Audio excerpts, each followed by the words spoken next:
성경 말씀 신약 성경 누가복음 9장입니다.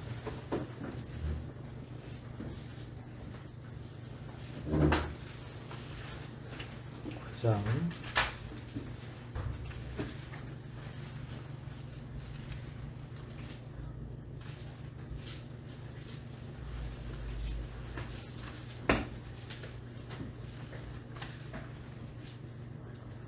6절부터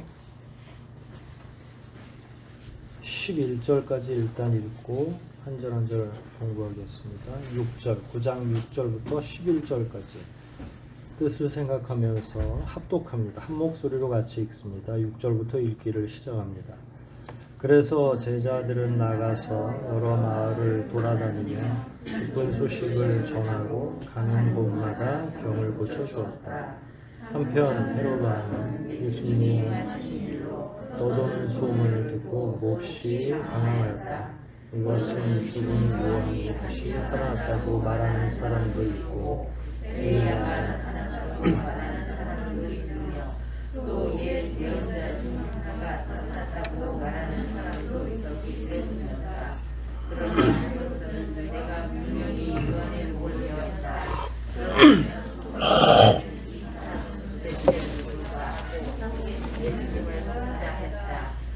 그러면 자기들이 한 모든 일을 예수님께 보고하자 예수님은 그들을 데리고 따로 벳세다라 하는 마을로 가셨다. 그러나 군중들은 예수님의 일행이 있다는 것을 알고 따라왔다. 예수님은 그들을 기꺼이 맞아 하나님의 나라에 대하여 말씀해 주시고 병들도 고쳐주셨다. 아멘. 지지난주 앞부분 살폈을 때 5절까지 이야기를 나눴습니다. 신발에 묻은 먼지를 털어서 하는 건 일종의 신발을 던져서 하는 언약행위하고 비슷한데 그 언약과 상관이 없는 거다.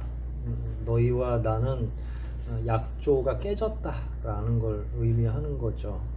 그래서 먼지를 털어서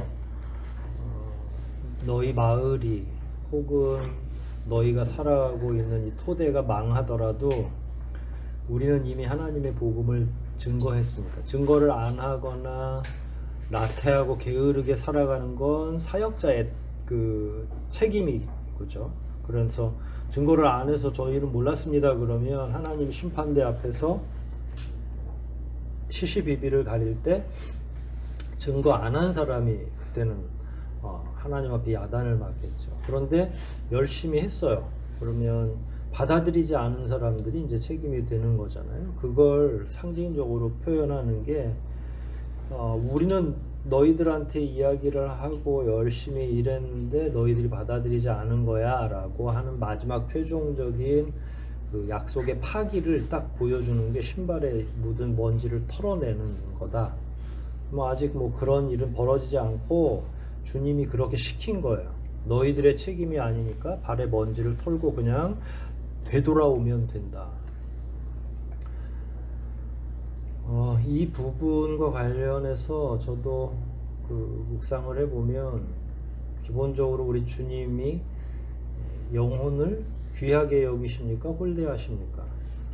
굉장히 귀하게 여기시죠. 그 값어치를 어느 정도로 평가하시죠? 영혼 하나하나를 천하보다 귀하다. 그러니까 지으신 이 세상의 모든 어떤 것보다 귀하다. 이게 이제 하나의 주님이 영혼을 바라보는 가치라면, 그런데 발에 먼지를 털라고 한 건 이거 뭐죠?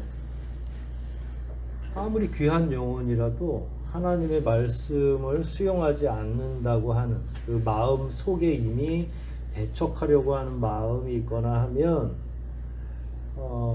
그건 어떻게 할 수가 없다. 아무리 귀한 영혼이라도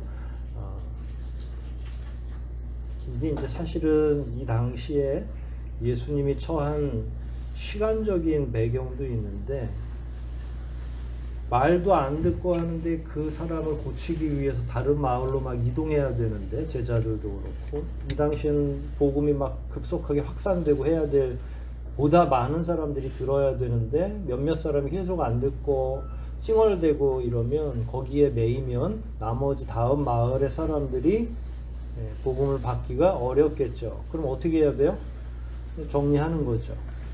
그래서 주님은 여기 있는 어떤 영혼도 홀대하지 않고 가장 귀하게 여기시면서 동시에 주님을 싫다 하고 떠나는 사람의 바짓가랭이를 잡지는 않으신다. 굉장히 냉정한 부분이 있죠. 하나님 말씀이 싫다고 하는데도 주님이 막 애걸복걸해서, 우리는 그럴 수 있죠. 사실 우리 입장에서는 귀한 영혼이 어떻게 해서든지 교회에 나와서 같이 구원받고 찬양하기를 원하니까 거절해도 다음에 또 웃으면서 건면하고 하는데, 이 당시에는 시간도 많지가 않아요. 주님이 일단 제자들하고 맡겨진 시간이 3년 혹은 주님 부활승천하시고 나서도 마찬가지로 이방인들의 지역까지 가서 뻗어나가야 되는데, 한두 집 한두 사람에 막 몰려가지고 거기서 계속 배척당하면서도 그 사람을 어떻게든 구원하겠다고 하는 과정은 옳지 않다. 근데 지금은 교회가 정주하고 있잖아요. 이 지역에 그냥 딱 뿌리박고 있어서 지금 방금 전에 말씀드렸던 그와 같은 시급성 내지는 막 옮겨야 되는 거, 이런 건 없어요. 여러분들이 전도하다가 말 안 듣는다고 또 이렇게 신발 털고 오시면 안 되고, 하지만 간혹가다 그런 경우는 있죠. 기독교인들을 너무 폄하하고 비난하고, 복음 전도하는 사람이 자존심도 막 낮추고 이렇게 했는데 그 사람을 너무 만만하게 하고 우습게 알고 할 때는, 그건 저는 복음 전하지 않아도 된다. 그렇게까지 하나님이 우리 하나님에게 먼저, 우리는 자녀된 자들이니까 자녀된 자들이 그 정도로 무시받고 폄하되고 하는 건 원치 않으시겠다. 이 시대에도 여전히. 그러나 계속 권면하는 건 우리에게 있어서는 하나의 소명이기 때문에, 그 간격은 또 이러면 나중에 질문해요. 제가 4번 했는데 한 번 더 해야 되나요? 이렇게 또 질문한다고요. 마음이 동하면 하는 거죠. 내 마음에서 내가 그렇게 상대편이 나를 거절한다 하더라도 내가 그게 그렇게 막 불쾌하지 않고, 아유 저분이 언젠간 복음을 받겠지 이런다면 괜찮아요. 근데 그런 대상이 주로 누구냐면 가족들일 경우가 많죠. 포기할 수 없는, 그게 이제 자식이 될 수도 있고 아내나 남편이 될 수도 있고, 그러면 한 2번 권면하다 아유 지긋지긋한데 당신은 지옥을 가고 난 천국을 가야지, 이런 사람은 없거든요. 최선을 다해서 또 전하고 울고 하는 거죠. 이게 이 당시에 요 말씀과는 조금씩 차이가 있어서 본문의 내용은 그런 내용이다, 이렇게 이해를 하시면 될 것 같고요. 6절에 그래서 제자들은 나가서 여러 마을을 돌아다니며 기쁜 소식을 전하고 가는 곳마다 병을 고쳐 주었다. 이게 성령의 능력을 받아서 됐다고 지난주까지 말씀을 드렸고요. 그러나 이게 시대가 지나면 이 성령의 능력보다 더 중요한 게 말씀의 능력이니까, 말씀의 은사니까 치유 사역보다는 말씀을 이해하는 사역으로 들어가게 돼 있어요. 역사를 보면 다 마찬가지입니다. 지난주에 우리 선교사님이 오셔서 아프리카에서 여전히 병을 고쳐주거나 막 이런 은사들이 있고, 2시간 준비 찬양, 또 2시간 말씀, 또 1시간 정도는 또 치유 은사 같은 집회를 한다고 하셨는데, 그런 지역은 가능합니다. 여전히 성령께서 놀랍게 역사하시는 지역이 있어요. 근데 말씀이 들어가고 사람들이 보편적으로 이성과 합리적인 사고를 이용해서 말씀을 잘 이해할 수 있으면, 말씀이 우리 스스로를, 그 말씀의 능력이 우리를 변화시켜주고 감동시켜주고 깨닫게 하고 회복시키는 역사가 있으니까, 그때는 굳이 막 치유 사역을 베풀지 않아도 되는 거죠. 그래서 치유 사역은 보편 사역이 아니에요. 말씀의 은사나 말씀 사역은 보편 사역이죠. 그거는 무조건 해야 되잖아요. 우리가 하나님 믿는다고 해놓고서 찬양만 한 2시간 하고, 아유 말씀은 다음에 또 배우면 되지 하고 말씀 전하는 시간 없이 가는 게 아니라, 이건 보편 사역이기 때문에 말씀은 무조건 하게 돼 있는 거죠. 하지만 이 당시에는 치유도 일종의 말씀과 같은 거예요. 그 힐링을 통해서 교훈하고 권면하고 깨닫게 해주는 능력이 있으니까. 그러나 안타까운 건 성경에 보면 치유받고 예수를 믿었다는 증거는 없는 사람들이 많아요. 그러니까 생명을 얻었는데 그 사람이 정말로 구원받은 자로 살았는지 안 살았는지. 그래서 죽은 자가 다시 살아나는 게 저는 그렇게 놀랍고 대단한 일이지만 한 번 또 죽어야 되잖아요. 나중에 또 다시 그 과정까지 그 본인이 영혼의 온전한 구원을 위해서 두렵고 떨리는 마음으로 계속 믿음 생활을 하는 게 가장 중요한 내용이다. 그래서 치유도 해주고 병도 고쳐주고.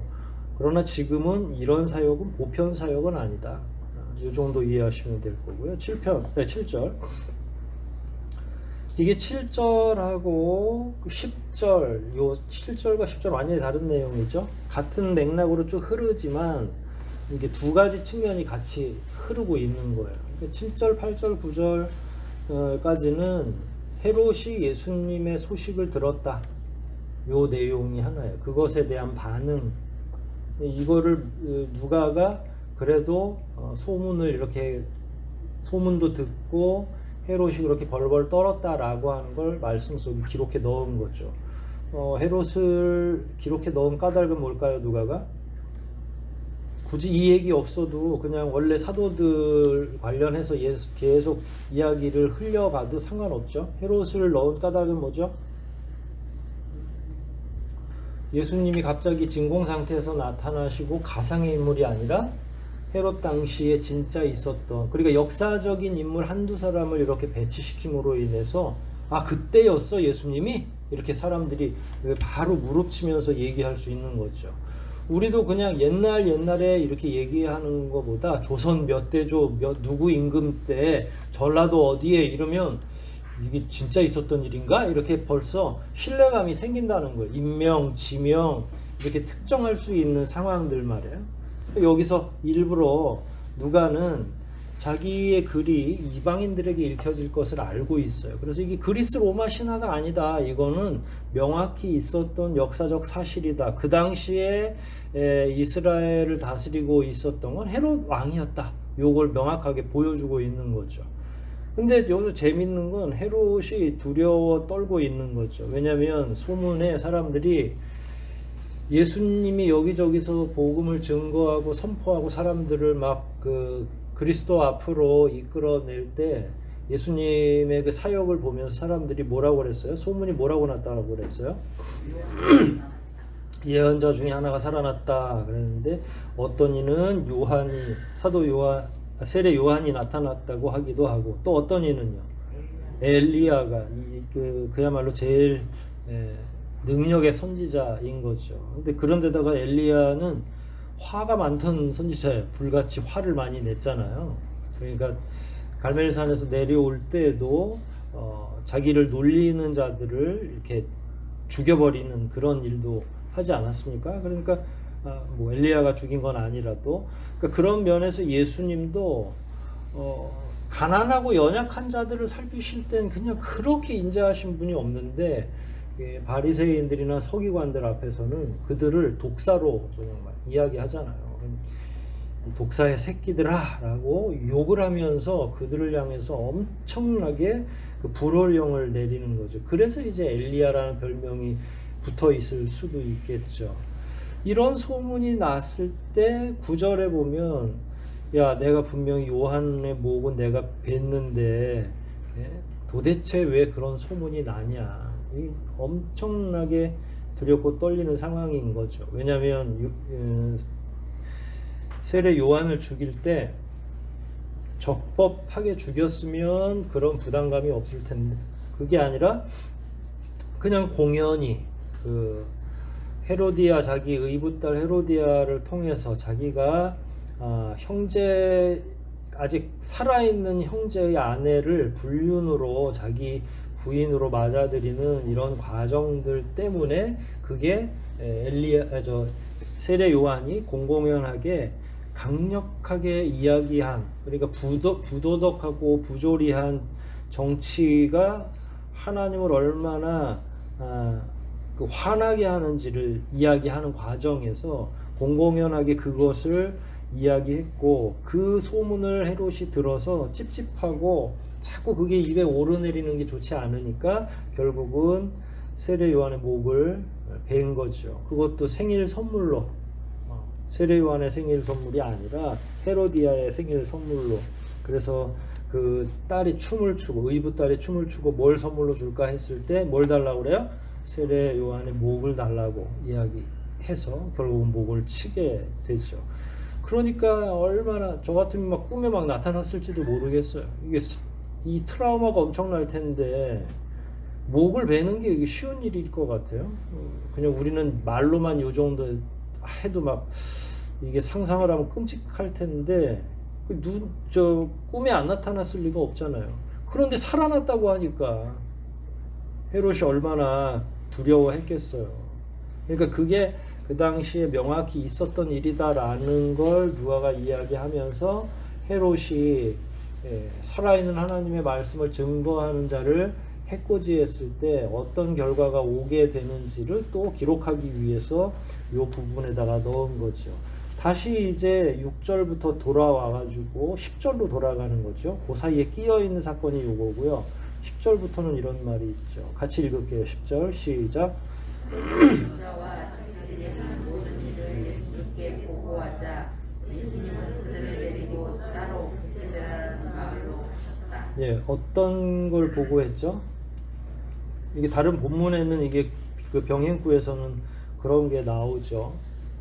귀신도 막 떨어지고 도망치게 되고 치유하면 막 사람들이 살아나더이다. 그러니까 여기에 연결돼서 예수님은 또 어떤 말씀을 하세요? 다른 본문에서는 야, 이런 걸 가지고 뭘 놀래? 너희는 내가 이제 승천하게 되면 나보다 더 큰 일을 다 행하게 될 거야. 더 위대하고 큰 일. 사람들 이렇게 단순한 치유가 아니라 영혼의 구원까지를 담보하게 되는 일을 누가 한다고요? 제자들이 하게 될 거다. 그러니까 예수님이 이런 보고들을 제자들하고 막 이야기하는 거예요. 사실 제자들 입장에서는 성령의 능력으로 이런 걸 행하게 된다고 하는 지금의 사실이 너무 두렵고 놀랍고 떨리는 일이죠.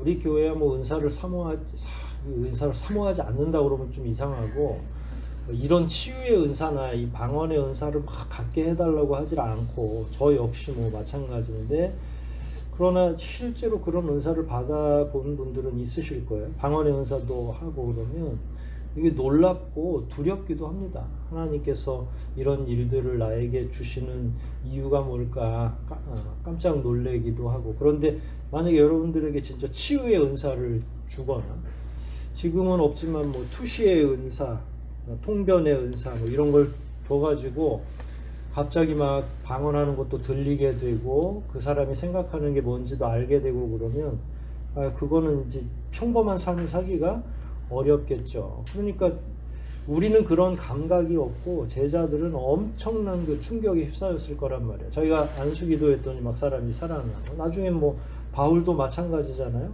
그런 놀라운 은사를 받았을 때 기도하면 막 사람들이 나함을 입고 살아나고, 그래서 사람들은 바울을 신으로 추앙할 정도로.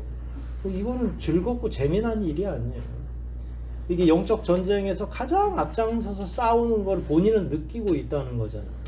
아, 그렇구나. 이게 말로만 들었는데 이게 이제 마귀를 쫓아내는 일이고 그 세력과 내가 싸우고 있는 일이구나 라고 깨닫는다면 이 은사는 함부로 추구할 만한 게 아니죠. 우리는 그냥 평범하게 밥 먹고 잘 사는 거, 직장 잘 다니는 게 굉장히 루즈어블해 보이고 별거 아닌 것 같아도 사도로 사는 거는 쉬운 일이 아닌 것 같아요. 그래서 그 은사는 은사에 따른 책임이 있다고 제가 몇 번이나 말씀드리잖아요. 그러니까 그게 아니라면 굳이 그걸 추구할 필요도 없고 그런 은사를 계속 사모할 필요도 없는 거죠. 다만 기도, 그 다음에 위로하고 권면하는 은사, 말씀을 잘 이해할 수 있는 이런 은사들은 여러분들이 열심히 기도하면 좋겠죠. 사도들이 와서 자기가 한 얘기, 귀신도 쫓아나가고요, 막 사람들 치유되고 사람들이 막 주님 어딨냐고 물어보는데 저희들은 너무 놀랐어요. 이 얘기를 들었는데 예수님은 이 상황에서 빙그레 웃으셨겠죠. 표정이 아이고 이제 너희들이 이제서야 시작이구나. 그리고 나서 베세다라는 마을로 그들을 데리고 갔죠. 근데 거기서 그냥 이 11절의 역접으로 그러나라는 말로 연결된 걸로 봐서는 사실은 사람들이 너무 많아서 따로 가려고 그랬던 거예요. 제자들만 데리고 얘들아 여기서 얘기하지 말고 저기 가서 우리 같이 얘기하자. 그래서 따로 추려서 가려고 했어요. 그게 10절이고요. 그런데 11절 그러나 군중들은 예수님의 일행이 떠난 것을 알고 또 뒤따라왔다. 근데 또 예수님은 귀찮아하지 않으시고 어떻게 했어요? 그들을 기꺼이 맞아. 근데 피곤하죠. 그래서 예수님이 자주 주무신 거예요. 틈만 나면. 하나님의 나라에 대하여 말씀해 주시고 병자들도 또 고쳐 주셨다.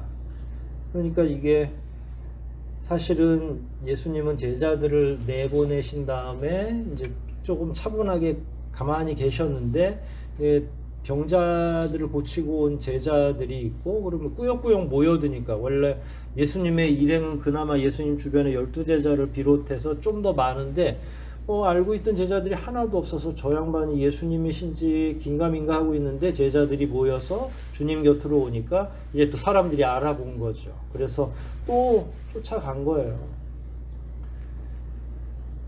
지금은 이게 이해가 안 되죠. 지금 상황에서는. 왜냐하면 복음을 증거한다고 사람들 모이라고 하면 모여요, 안 모여요? 모이지 않죠. 근데 좀 가끔씩 우리 드라마나 이런 데서 보면 문화가 그렇게 발전되지 않은 지역에서 우리나라에 뭐 150년, 200년 전에도 그 가끔 이제 이야기꾼들이 나오잖아요. 이제 장터 같은 데서 말을 해가지고 말로만 판소리하고는 좀 다르죠. 그럼 이야기꾼이 한두 명 데리고 같이 이야기를 막 풀어가면 그때 그 당시에는 뭐 우리 SNS나 뭐 이런 게 하나도 없으니까. 근데 사람들이 그 이야기꾼에게 매료돼 가지고 울고 웃고 해악을 느끼기도 하고 그리고 막 사람들이 끊임없이 계속 온단 말이에요. 제가 이렇게 듣기에는 별 시달갑지 않는 얘기인데도 막 사람들이 몰려오는 거죠. 다시 본문으로 오면 사람들이 이렇게 따를 수 있는 건 뭐예요? 주님이 말씀을 증거하고 사람들을 고쳐주는 이 행위 뒤에 그 전무후무한 일들이 있는 거. 그 전에도 없었고 다음에도 없는 놀라운 일들이 막 주님의 말씀을 통해서도 증거되고 행동을 통해서 치유되고. 그러니까 사람들은 너무 재밌는 거예요. 우리는 그냥 하나님 나라 얘기하자 그러면 지긋지긋하지만 애들은 막 빨리 끝나고 간식을 먹기를 원하지만 이 당시에는 먹고 뭐 노는 것보다 이 예수님이 하나님 나라에 대한 이야기꾼이신 거예요. 스토리텔러가 된 거잖아요. 그러니까 사람들이 어떻게든 그 하나님 나라에 대해서 듣기 원하고 혹시 내가 작은 질병이라도 있으면 그분한테 막 머리 뒤밀어서 좀 낫게 좀 안수받아가지고 낫고 싶기도 하고 자기 기도 제목이 있으면 어떻게든 주님 치대가지고 내가 해결을 해보고 싶고 지금은 막 너무 모든 게 풍요로워지니까 만약에 주님이 요즘에 이제 오셔가지고 자 제가 하나님 나라에 대해서 이야기해 줄게요. 그리고 배봉산에 저기 근린공원에 나타나면 사람들이 막 모여들 것 같아요? 안 모여들 것 같아요? 네. 그리고 여러분들이 저한테 문자 보내겠죠. 정신 나간 사람이 하나가 온 것 같아요. 목사님 왜 그럽니까? 그러면 자기 하나님 나라에 대해서 자꾸 얘기해 준대요. 이 시대에는 너무나 그런 게 익숙해지고 더 재미난 게 많으니까 이제 하나님 나라에 대해서 얘기해줘도 별로 감흥이 없는 거죠. 여름 성경학교 한다고 애들 꼬여도 어린 아이들이 재밌는 게 교회보다 집에 더 많잖아요. 친구들하고 노는 게 더 많잖아요. 그러니까 전도되는 게 굉장히 힘들죠. 그러나 예수님은 말씀의 권세도 있고 그러니까 우리가 전하는 하나님의 나라는 가본 곳이 아니기 때문에 전에도 한계가 있어요. 제가 여러분들에게 하나님 나라 막 설명해도 자기도 안 갔다 왔으면서 막 이렇게 얘기할 수가 있잖아요. 근데 예수님은 출신이 어디세요? 하나님 나라잖아요. 그 나라에서 오셨으니까 가장 잘 설명해 주실 수 있는 분 예수님이니까 아유 그때 이 말씀을 좀 들었어야 되는데 우리도 말이에요. 그럼 막 잠도 번쩍 깨고 막 그 생생한 그 나라에 대해서 들었을 텐데 말이에요. 그러니까 이 당시에 주님 옆에 있었던 사람들은 얼마나 복이 많은지 주님의 그 설교를 직접 들은 거잖아요. 저는 지금 모르는 걸 다 얘기해 드리는 거예요. 아는 척 하면서. 근데 그분은요. 그분은 본인이 살던 곳, 진짜 당신의 출생지, 진짜 당신이 계셨던 곳. 그러니 얼마나 흥미진진하겠어요. 거짓말을 하는 게 아니니까. 그러니까 또 상대적으로 사람들도 엄청나게 많이 몰려오는 거죠. 참 이런 광경을 생각해 보면 성경이 재미있죠. 12절, 아까 11절 같이 읽었죠. 12절 읽습니다. 시작. 사람들을 가까운 마을로 보내 숙소도 찾고 집도 상쾌하게 하시오. 여기는 벌판입니다 하고 말하였다. 참 옛날이나 지금이나 현실 중심적 사고를 하면 맞죠. 광야인데, 좀 베세다 광야인데 사람들이 거기 베세다 광야를 가면 밑으로는 그 갈릴리 바다가 보이고 그냥 산책하기 되게 좋은데 사람들이 모이기도 좋아요. 그냥 야트막한 이렇게 산이에요. 거기에 예수님이 슬슬 이렇게 가니까 막 꾸역꾸역 온 거죠. 그리고 목소리로 전달하고 하는데, 그러면서 예수님의, 이게 날이 저물었잖아요. 그러면 예수님의 말씀에 흠뻑 사람들이 빠져드는 거죠. 뭣도 잊을 정도로, 배고픈 것도 잊을 정도로, 지금 날이 저물고 있는데 그것도 잊을 정도로. 그리고 또 한편으로는 여기 모인 사람들이 대부분 가난한 사람들이라 집에 가도 먹을 게 그렇게 뭐 풍족하지 않고, 호롱을 켜놓아도 뭐 그렇게 밝지도 않고, 뭐 베세다 광야에 있으나 집에가 있으나 이 사람들이 막 집에 가서 누구 밥 차려줘야 되고 뭐 해야 되고 막 이런 걱정이 있으면 집회에 오는 게 쉽지가 않죠.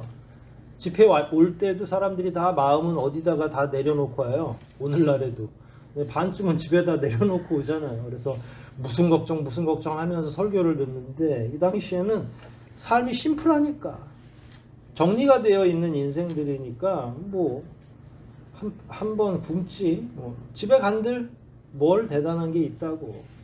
여러분들의 삶에 자꾸 대단한 걸 만들어 놓지 마세요. 그래야 주님에게 집중을 하잖아요. 뭔가 자꾸 여러분들 삶에 대단한 거, 이게 오늘 예배 드리고 다음 순서까지 막 스케줄도 있고 막 이러면 3시에 안 끝나면 지금 3시 반에 안 끝나면 화가 나잖아요. 목사님 진짜 시간 개념도 없고 말이야. 보통 다른 교회는 12시에 끝나는데 막 12시 반 때 돼야 끝날까 말까 하고 말이지. 자기만 생각하는 것 같아. 이렇게 막 마음에 분노가 일잖아요. 참 이게 문장 하나에 다양한 의미들이 포함되어 있어요. 태도가 포함되어 있고 마음의 자세가 포함되어 있어요. 여러분도 그냥 교회 오실 때는 어떻게 오시면 돼요?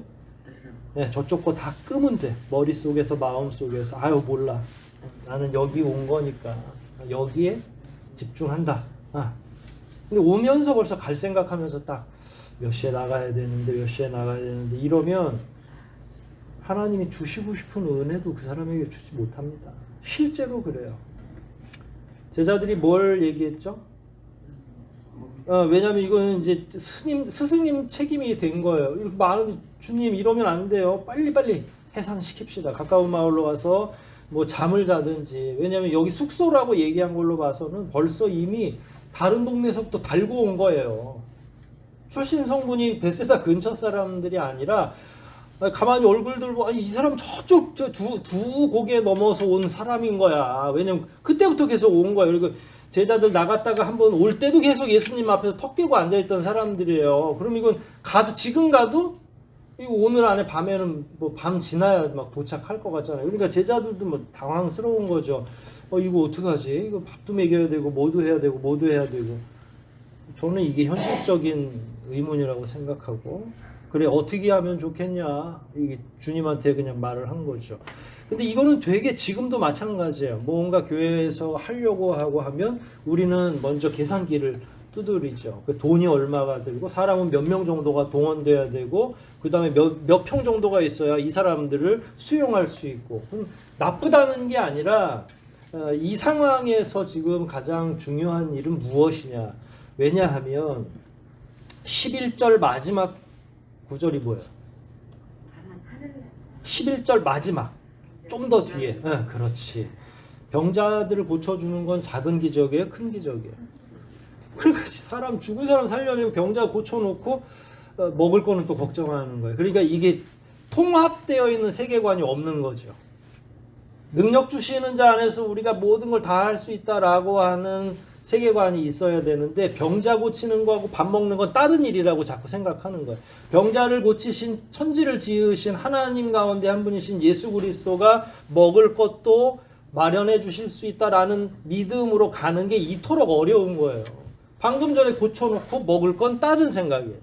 방금 전에 엄청난 일을 자기들도 경험해놓고 또 먹을 거 문제에서는 이건 아닌가벼 라고 생각하는 거죠. 하나님 안에서 능치 못하는 일이 없는데 말이에요. 그러니까 이게 통합적 세계관이 안 되면 매번마다 질문을 하는 거예요.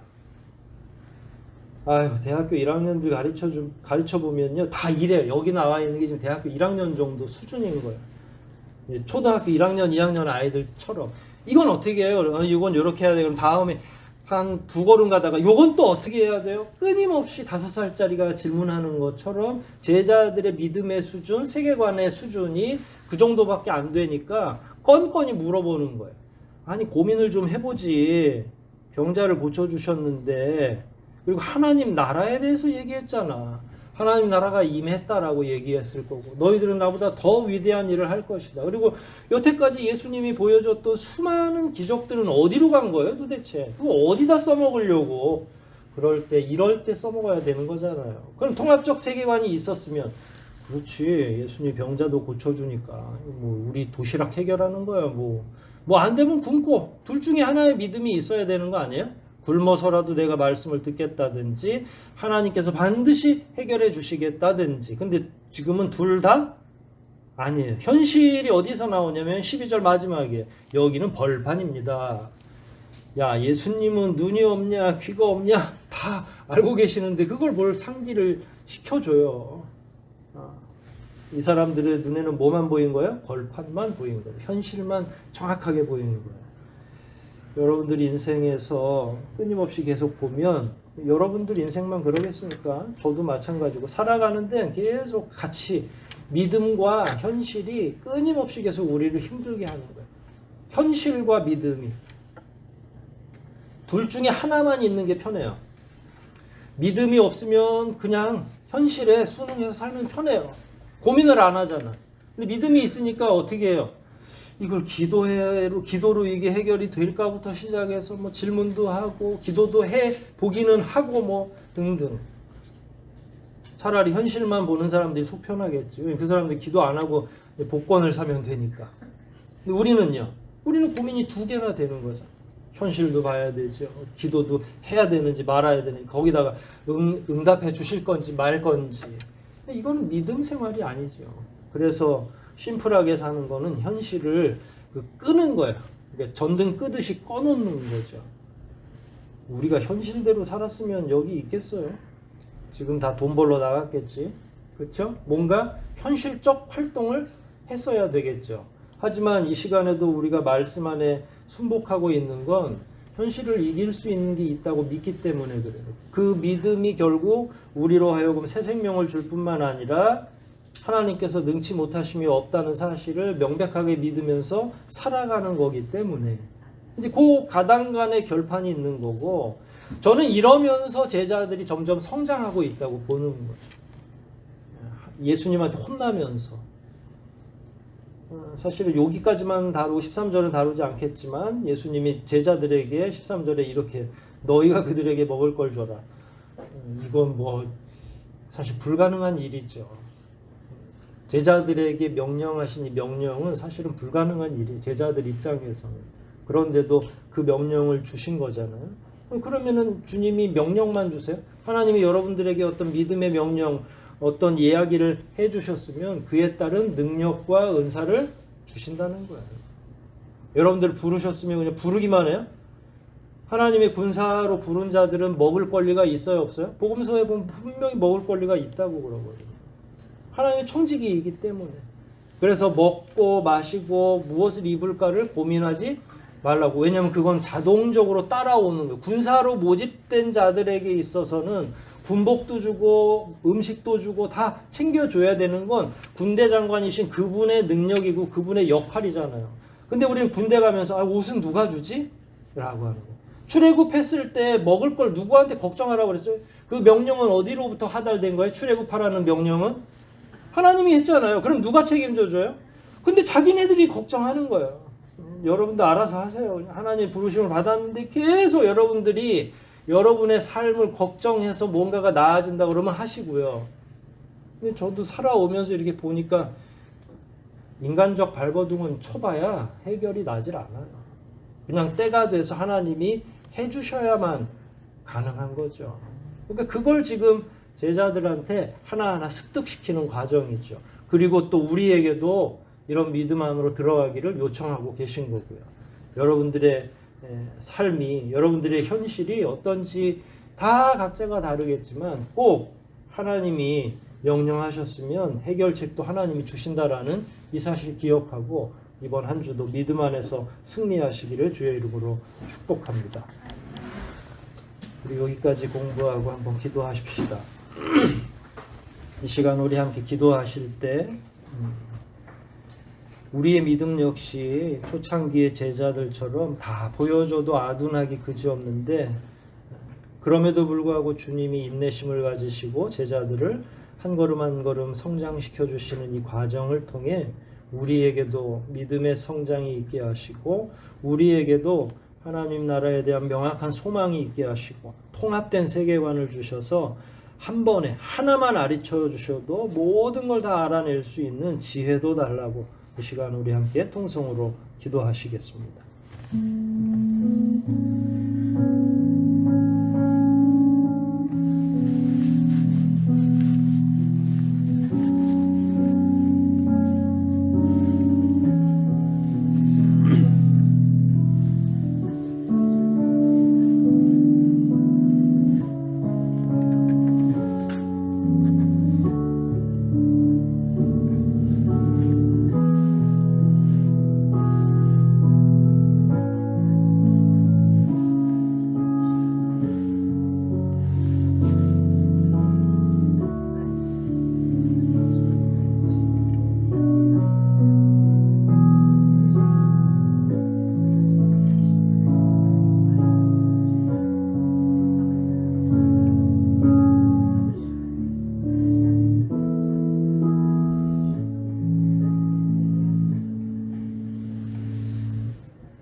하나님, 어느 때에는 산을 옮길 만한 믿음이 우리에게 있는 것 같아도 아주 작은 현실적인 문제 앞에서도 무너지는 게 또 우리의 믿음인 것을 고백합니다. 우리를 더욱 견고하게 붙들어 주시기를 원합니다. 신실하신 하나님께 우리의 소망을 두기를 원합니다. 하나님께서만 우리를 주장하여 주시고 우리 역시 하나님께만 순종하며 살아가게 도와주시옵소서.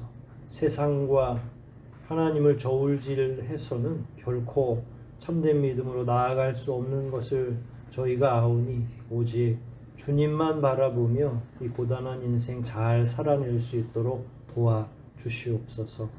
돌아가는 발걸음 인도해 주시고 주어진 이번 한 주간도 주님 안에서 넉넉히 승리하며 돌아와서 주님의 제자들이 일주일 동안 어떻게 살았는지를 주님 앞에 자랑하며 여러 가지 이야기를 한 것처럼 저희 역시 다시 주님의 품으로 돌아와 믿음으로 승리한 삶을 고백하고 이야기할 수 있도록 매 순간마다 매일마다 주장하시고 위로하시고 인도하여 주시옵소서.